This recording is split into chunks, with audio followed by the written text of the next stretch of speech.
जय श्री कृष्ण दोस्तों, आप सभी का मेरे चैनल में बहुत बहुत स्वागत है। अक्षय तृतीया आने वाली है। अक्षय तृतीया का दिन वर्ष के उन सभी मुहूर्तों में से एक है जो सबसे ज्यादा शुभ माने जाते हैं। इस दिन अधिकांश सभी शुभ और मांगलिक कार्य किए जा सकते हैं। तो आज मैं आप सभी को अक्षय तृतीया की इस शुभ और मंगलकारी तिथि पर किस प्रकार आप पूजन करें उसकी विधि बताने वाली हूँ। अक्षय तृतीया को आखा तीज जैसे नामों से भी जाना जाता है और शास्त्रों के अनुसार अक्षय तृतीया के दिन ही 10 ऐसी पौराणिक घटनाएं घटित हुई थी जो बहुत ही शुभ और मंगलकारी है, जिनके विषय में मैं आपको आगे बताती जाऊंगी। तो देखिए, अक्षय तृतीया की जो पूजा है उसे आप सुबह भी कर सकते हैं और सुबह समय ना मिले तो शाम के समय भी गोधूली बेला में इस पूजन को किया जा सकता है, क्योंकि माता लक्ष्मी का पूजन गोधूली बेला में ही करना उत्तम माना जाता है।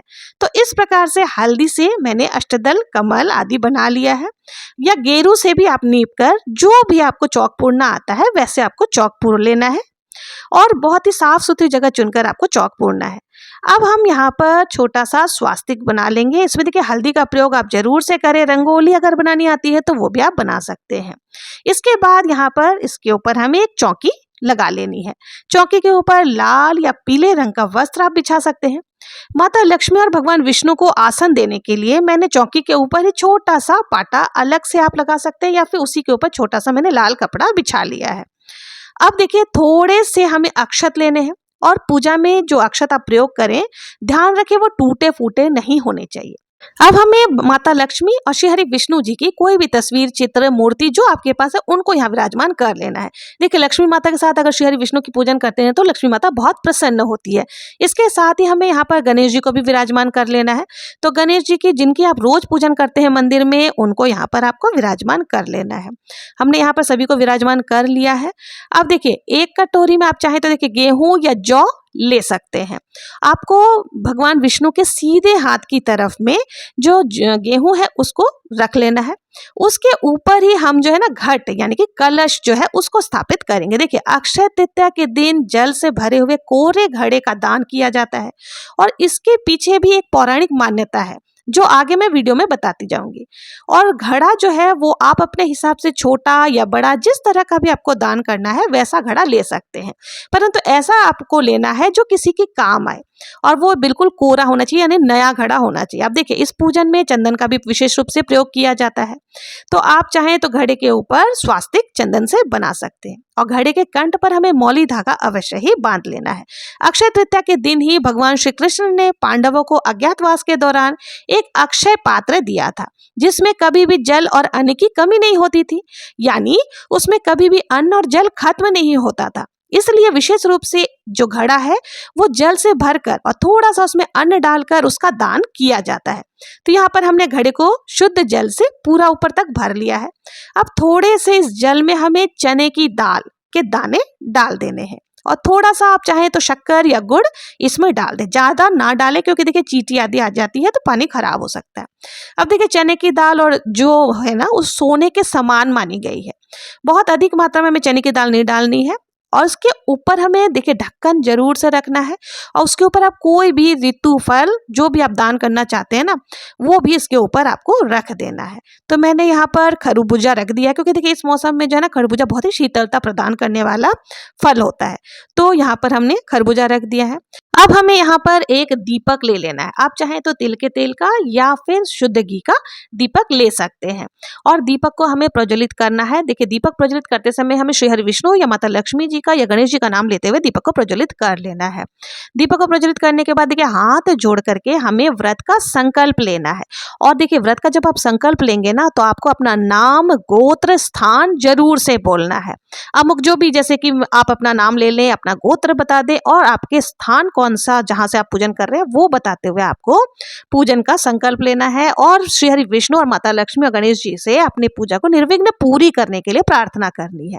इसके साथ ही देखिए, आप जो भी अक्षय तृतीया के दिन में सोना, चांदी आदि का जेवर वगैरह कुछ भी लाए हैं तो उनको भी आपको पूजा के स्थान में जरूर से रखना है। और साथ ही देखिए, लक्ष्मी माता की प्रिय वस्तुएं जैसे गोमती चक्र हो गए, कौड़ी हो गए, कमलगट्टा हो गए, हल्दी की गांठ हो गई, यानी कि जो भी धनतेरस के दिन जिनकी भी हम पूजन करते हैं वो सारी सामग्री यहाँ पर रखनी है। देखिए, अक्षय तृतीया को जो है ना गर्मी की दिवाली कहा जाता है। तो इसलिए आपको जैसे दिवाली में भव्य रूप से पूजन करते हैं वैसे ही हमें यहाँ पर भी पूजन करना है। सारी सामग्री को आपको एकत्रित कर लेनी है और उसको पूजा के स्थान पे रख लेना है। देखिए कुछ नहीं तो हल्दी की गांठ ही आप खरीद के ले आए या पाउडर वाली हल्दी भी ला सकते हैं, अगर आप सोना चांदी आदि नहीं खरीद सकते हैं। और देखिए चने की दाल हमने पहले ही ले ली है, वो भी स्वर्ण के समान ही मानी जाती है। अब हम सभी को यहाँ पर भावपूर्ण स्नान कराएंगे। तो आप तो एक लोटा में शुद्ध गंगा जल ले लें और उसमें थोड़ा सा जल मिश्रित करने के बाद पुष्प की सहायता से या फिर आम का पल्लव लेकर के आपको सभी को भावपूर्ण स्नान करा देना है। सभी को ओम गण गणपतये नमः, ओम गण गणपतये नमः, ओम श्री हरि विष्णु, ओम श्री हरि विष्णु, जय माता लक्ष्मी, जय माता लक्ष्मी ऐसे बोलते हुए सभी को हम भावपूर्ण स्नान करा लेंगे। और खुद को भी आपको शुद्धिकरण जरूर से कर लेना है, चौकी को भी शुद्ध कर लेना है। अब हम यहाँ पर सभी को वस्त्र स्वरूप कलावा समर्पित करेंगे और लक्ष्मी माता को हम चुनरी यहाँ पर उड़ा देंगे। आपके पास जो भी चुन्नी हो आप वो जरूर से लक्ष्मी माता को आज के दिन समर्पित करें। अब हम यहाँ पे सभी को तिलक लगाएंगे। तो देखिए विष्णु भगवान जी को हमेशा चंदन से तिलक लगाना चाहिए। चंदन इस समय जो होता है, इस मौसम में चंदन का प्रयोग करना बहुत ही अच्छा होता है। अक्षय तृतीया के दिन बहुत ही लाभकारी माना गया है। यहाँ पे हम विष्णु भगवान को कलश के ऊपर सभी जगह चंदन से तिलक कर देंगे और माता लक्ष्मी जी और गणेश जी को हम रौली से तिलक लगा देंगे। उसके बाद हमें थोड़ा सा अक्षत भी जरूर से समर्पित कर देना है।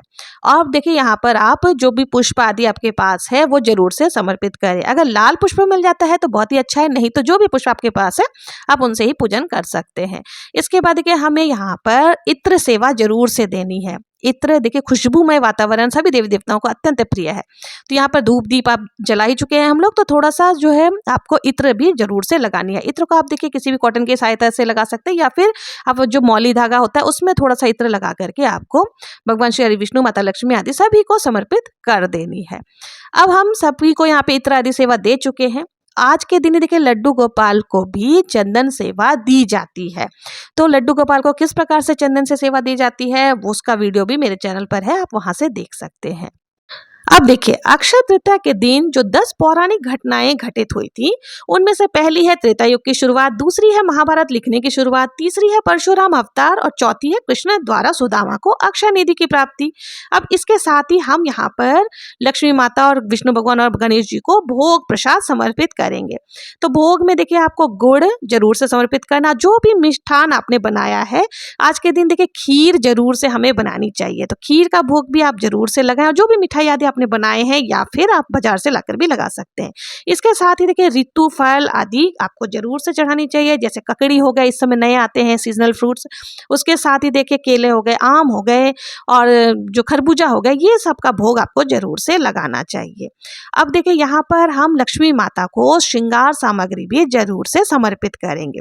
देखिए अगर 16 श्रृंगार आप नहीं समर्पित कर सकते हैं तो कुछ ही श्रृंगार सामग्री जो मुख्य मुख्य होते हैं, चूड़ी हो गए, सिंदूर हो गई, बिंदी हो गई, महावर हो गए, मेहंदी हो गए, ये आपको जरूर से समर्पित यहाँ पर आपको कर दें। इसके साथ ही यथासंभव दक्षिणा जरूर से समर्पित करें, क्योंकि दक्षिणा जो है वो पूजा में रही कमियों को पूर्ण करती है। अब देखिए पांचवी जो घटना है वो गंगा जी का अवतरण। इसी दिन शिव जी की जटाओं में से गंगा नदी कैलाश पर्वत से निकली थी। अब देखिए छठी घटना जो है वो अज्ञातवास के दौरान पांडवों को श्री कृष्ण जी ने एक अक्षय पात्र दिया था जिसमें कभी भी अन्न और जल की कमी नहीं होती थी। अब सातवीं घटना जो है वो यह है अक्षय तृतीया के दिन ही गंगोत्री या यमुनोत्री के कपाट खुलते हैं। इसके बाद ही बद्रीनाथ और केदारनाथ धाम के द्वार भी आज के दिन ही खुलते हैं। अब इसके बाद ही सभी को हमने जो है यहाँ पर सारे भोग आदि समर्पित कर दिया है। अब हाथ जोड़ करके हम भोग को ग्रहण करने के लिए निवेदन करेंगे। इसके बाद हमें थोड़ा सा चने की दाल अपने हाथों में ले करके कथा का श्रवण करना है।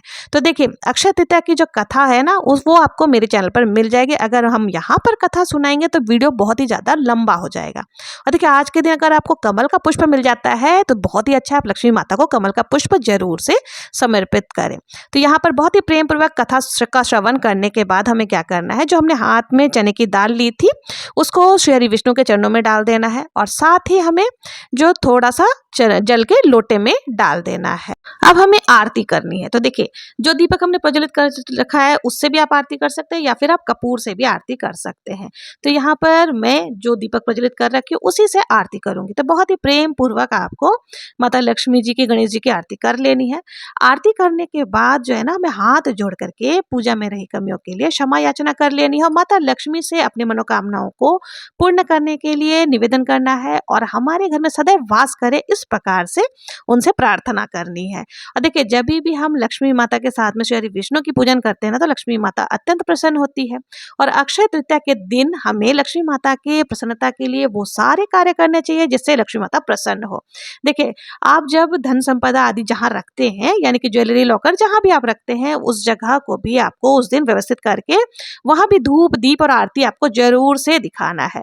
इस प्रकार से हमारी जब पूजा हो जाएगी तब जल का लोटा में जो हमने जल लिया था उसको थोड़ा सा सीधे हाथ में ले करके हमें आचमनी कर लेनी है। तो इस प्रकार से 2 बार 3 बार जितना भी है आप आचमन कर सकते हैं। और जो हमने सभी को यहाँ पर आमंत्रित किया था, यानी कि कलश आदि में सभी देवी देवताओं का आह्वान किया था, उन सभी से हाथ जोड़ करके हमारे मनोकामनाओं को पूर्ण करने के लिए निवेदन कर लेना है कि हे लक्ष्मी माता, आप भगवान विष्णु सहित हमारे घर में भगवान गणेश जी के साथ निवास करिए। अब देखिए ये जो घड़ा हमने रखा है, इस घड़े की जगह पर आप चाहें तो सुराही भी रख सकते हैं। और घड़े को लेकर के देखिए 2 मान्यता है। बहुत सारे लोग इस घड़े को दान कर देते हैं और बहुत सारे लोग इसे अक्षय पात्र के रूप में अपने घर पर ही रख लेते हैं। तो आपके घर में आपने जिस विचार से इस घड़े को रखा हो आप वैसा ही कर सकते हैं।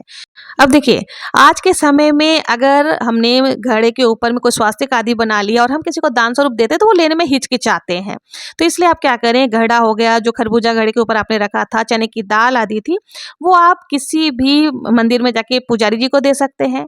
और नहीं तो कोई अगर जरूरतमंद इंसान है जो लेना चाहता हो तो उनको आप दान स्वरूप ये सारी चीजें दे सकते हैं।